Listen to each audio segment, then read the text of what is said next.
In a realm known as Kumandra, a reimagined Earth inhabited by an ancient civilization, a warrior named Raya is determined to find the last dragon. Filled with top-notch animation and impressive voiceover work that we've come to expect from a Disney animated movie, Raya and the Last Dragon suffers for me in terms of originality and story. The story beats hit exactly how you'd expect, with zero surprises. The ensemble of characters are one note, and the character of Raya is no different than any other Disney princess, other than the fact that she is more action-based and not just a princess that's fawning over a love interest. But in terms of personality, there is not much different.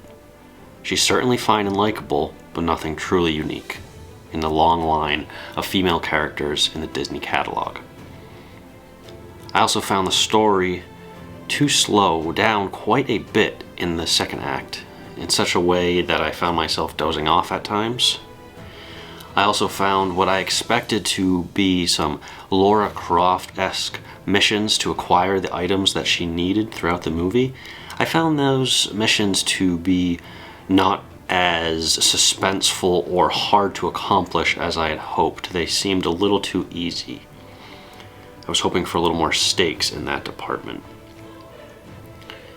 I also truly did not like the design of the dragons throughout the movie. I understand that they were going for something unique in terms of, the fantasy genre. I've seen countless dragons, whether in comic books and movies and TV shows and video games, but this one just really did not work for me, and I found it to be quite distracting how awful I thought the design was. That being said, Raya and the Last Dragon features really stellar action scenes for an animated movie, and the musical score to go along with that was quite strong. And as I stated before, along with solid voice work and a decent story, I'd give Raya and the Last Dragon a 6.6 out of 10. I had much higher hopes for this movie. I found it to be quite disappointing. And I gotta say, I would not recommend paying the $30 price tag that you have to for premium access to this movie. I would wait and give it a watch for free if you already have a subscription to Disney Plus.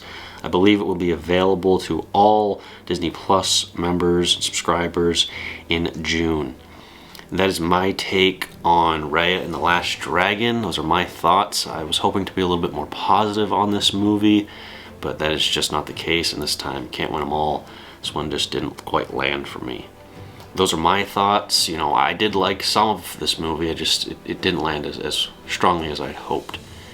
But let me know what you thought, let me know what you liked about it, what you hated about it. I want to hear it all. I want a nice discussion. So as always, if you like this video, consider subscribing and comment down below. As always, stay safe out there and continue loving cinema.